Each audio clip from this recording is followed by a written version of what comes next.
Hey, hi guys. Namaste and welcome to our new family called Basics. Without wasting any further time, let's start our discussion. Okay. आज हमारा topic है कि हम अगस्त month का कुछ important days लेंगे और विथ थीम और any remark will discuss. Okay, so start with first August. First August हमारा है वर्ल्ड लॉन्ग कैंसर डे और world wide web day. Okay, then आता है सिक्स अगस्त। सिक्स अगस्त को नॉर्मली हम ऑब्जर्व करते हैं हिरोशिमा डे। क्यों? हिरोशिमा में क्या हुआ था कि 1945 में यूएसए ने प्रोजेक्ट शुरू किया था मैनहट्टन प्रोजेक्ट करके, जहाँ वो लोग एटम बम बना रहे थे। ठीक है, तो सिक्स अगस्त को हिरोशिमा में और नाइन्थ अगस्त को नागासाकी में वो लोग दो बम डिटोनेट किए थे। हिरोशिमा में जो बम डाले थे उसका नाम था लिटिल बॉय, और नागासाकी के ऊपर जो बम डाले थे उसका नाम था फैट मैन। ओके, देन आता है सेवन्थ अगस्त। सेवन्थ अगस्त को नेशनल हैंडलूम डे है। एट्थ अगस्त को है quit India movement day. Okay, important one. 1942 को एट्थ अगस्त 1942 को इंडियन नेशनल कांग्रेस का एक सेशन हुआ था, जहाँ वो लोग एक रिजोल्यूशन पास किए थे। ठीक है, कि क्विट इंडिया मूवमेंट रेजोल्यूशन वो लोग पास किए थे 8 अगस्त 1942 को। ठीक है, किसके द्वारा वो पास किया गया था? महात्मा गांधी के द्वारा। एंड वो जो आईएनसी सेशन था बॉम्बे में, उसको डिसाइड कौन कर रहे थे? ना मौलाना अबुल कलाम आजाद। ओके, कहाँ हुआ था वो आईएनसी सेशन? ना ग्वालियर टैंक मैदान, जो आज के तारीख के अगस्त क्रांति मैदान के नाम में भी जाना जाता है। ठीक, तो जो रिजोल्यूशन एडोप्ट किया गया था 8 अगस्त को, और 9 अगस्त को लॉन्च किया गया था। ठीक है, लॉन्च ऑन 9 अगस्त। देन आता है 9 अगस्त। 9 अगस्त को है नागासाकी डे। 9 अगस्त को है international day of world indigenous peoples. Then आता है 10 अगस्त। 10 अगस्त में क्या है? World biofuel day, international youth day. World biofuel day में इस बार 2023 का जो है हमारा थीम है, वो है sustainable future of automotive industry with biofuels. क्योंकि नॉर्मली हम लोग अभी बायोफ्यूल को ज़्यादा अडॉप्ट करने के लिए कोशिश कर रहे हैं। देन आता है 12 अगस्त। 12 अगस्त को वर्ल्ड एलिफेंट डे। हमें पता है कि एलिफेंट को नॉर्मली इंडिया में नेचुरल हेरिटेज एनिमल जैसे जानते हैं, मतलब natural heritage animal of India is elephant. और इस बार 2023 का जो हमारा थीम है वो है ending the illegal wildlife trade. Okay, ending the illegal wildlife trade. Then आता है 13 अगस्त, वर्ल्ड ऑर्गन डोनेशन डे है। देन आता है 15 अगस्त, इंडियन इंडिपेंडेंस डे। हमें सब पता है 1947 में क्या हुआ था। देन आता है नेशनल मॉर्निंग डे। तो वो क्या है कि बांग्लादेश का जो फर्स्ट प्रेसिडेंट है शेख मुजीबुर रहमान, उनका असैसिनेशन हुआ था, एलॉन्ग विथ उनका बहुत सारा फैमिली मेम्बर के साथ। ठीक, तो उनका जो सेक्रीफाइस है देश के लिए और उनका जो कंट्रीब्यूशन है देश के लिए, उसको ट्रिब्यूट देने के लिए ये वाला डे मनाया जाता है। ठीक है, देन आता है 19 अगस्त। 19 अगस्त में है world photography day and world humanitarian day, not that important. Then आता है 20 अगस्त, very very important. First thing is the world mosquito day. ये क्या है कि 1897 में सर रोनाल्ड रोस, ब्रिटिश के डॉक्टर थे, वो डिस्कवर किए थे कि जो मलेरिया है ना, एक ह्यूमन बींग से दूसरे ह्यूमन बींग को फीमेल मॉस्किटो से ट्रांसमिट होता है। ठीक है, मेल मॉस्किटो का कुछ रोल नहीं है उधर।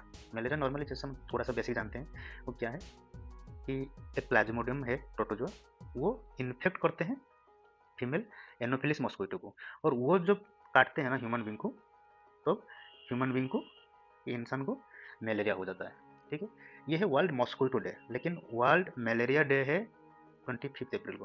ओके, देन आता है सद्भावना दिवस। सद्भावना मतलब क्या है? Good will. ये दिवस हम नॉर्मली सेलिब्रेट ऑब्जर्व करते हैं in the memory of our late prime minister Rajiv Gandhi ji. 20 अगस्त 1944 को वो जन्म लिए थे, तो उनके मेमोरी में हम सद्भावना दिवस मनाते हैं। देन आता है इंडियन अक्षय ऊर्जा डे।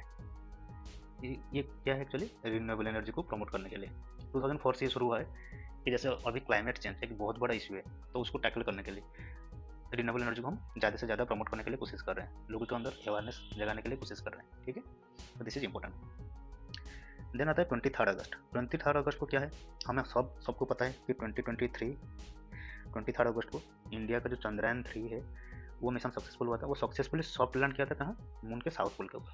ठीक है, इसीलिए ये बहुत बड़ा अचीवमेंट है, मतलब ह्यूमन बींग के लिए, ह्यूमन रेस के लिए बहुत बड़ा अचीवमेंट है। इसको हम ऑब्जर्व करने के लिए नेशनल स्पेस डे और इसरो डे हम सेलिब्रेट करेंगे, इस साल से शुरू होगा। देन आता है 26 अगस्त। 23 August is very much important for this year exams. Then आता है 26 अगस्त, this is known as women's equality day. ये कहानी है 1920 से पहले यूएस में। ठीक है, मतलब फीमेल्स को राइट टू वोट नहीं था, वो लोग वोट नहीं कर सकते थे उनका लीडर चुनने के लिए। ठीक है, तो 1920 में उनका एक आया था 19th अमेंडमेंट आया था कॉन्स्टिट्यूशन को अमेंड करने के लिए, कि फीमेल को भी वोट, मतलब राइट टू वोट मिलना चाहिए।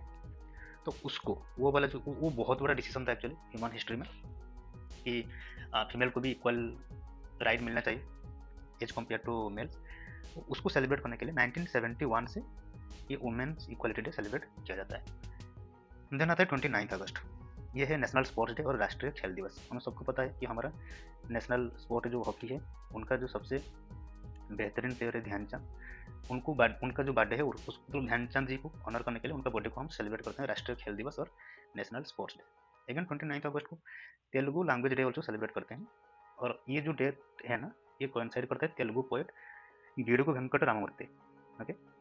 तो उनका जो बर्थ एनिवर्सरी उसको तेलुगु लैंग्वेज डे जैसे सेलिब्रेट किया जाता है। देन आता है 13 अगस्त, national small industry day. Small industry को प्रमोट करने के लिए और उनको सपोर्ट करने के लिए national small industry day celebrate किया जाता है। और एक इकोनॉमिक ग्रोथ में स्मॉल स्केल इंडस्ट्री का योगदान बहुत ज़्यादा है, एक्चुअली उनका रोल बहुत इंपॉर्टेंट है to attain good economic growth. Then आता है 31 अगस्त, इसको हम जानते हैं संस्कृत दिवस और विश्व संस्कृतम दिनम। नॉर्मली संस्कृत लैंग्वेज हमें सब पता है कि it is one of the oldest language of the world. तो वो जो ओल्डेस्ट लैंग्वेज है ना, उनका जो मतलब रिचनेस है, उसको रिवाइव करने के लिए और उसको मेंटेन करने के लिए ये डे हम सेलिब्रेट करते हैं। देन अगस्त में ना एक नॉर्मल एक वीक आता है, 1 August to 7 August, world breastfeeding week. तो इसमें नॉर्मली हम ब्रेस्ट फीडिंग, जैसे एक इन्फेंट के लिए ब्रेस्ट फीडिंग बहुत ज़्यादा इंपॉर्टेंट है उनका हेल्थ के लिए, मतलब उनका बहुत फिजिकल एंड मेंटल ग्रोथ के लिए। सो ब्रेस्ट फीडिंग को ज़्यादा से ज़्यादा मतलब लोगों के अंदर अवेयरनेस बढ़ाए, तो इसलिए world breastfeeding week observe किया जाता है। इस साल का जो थीम है वो है let's make breast feeding and work, मतलब वर्क के साथ ब्रेस्ट फीडिंग की, वर्क प्लेस में ब्रेस्ट फीडिंग कैसे मतलब प्रमोट किया जाता है, वो दोनों को मतलब साथ में ले सकते हैं। Okay, this is it for now, guys. If you have any suggestion for any improvement, then please comment. If you like the content of this video, then please do like and share with others. And also you can become a member of this family just by clicking the subscribe button. Thank you for watching this video. We'll meet again in our next video with a new topic. Till then, bye. Jai Hind, Jai Bharat.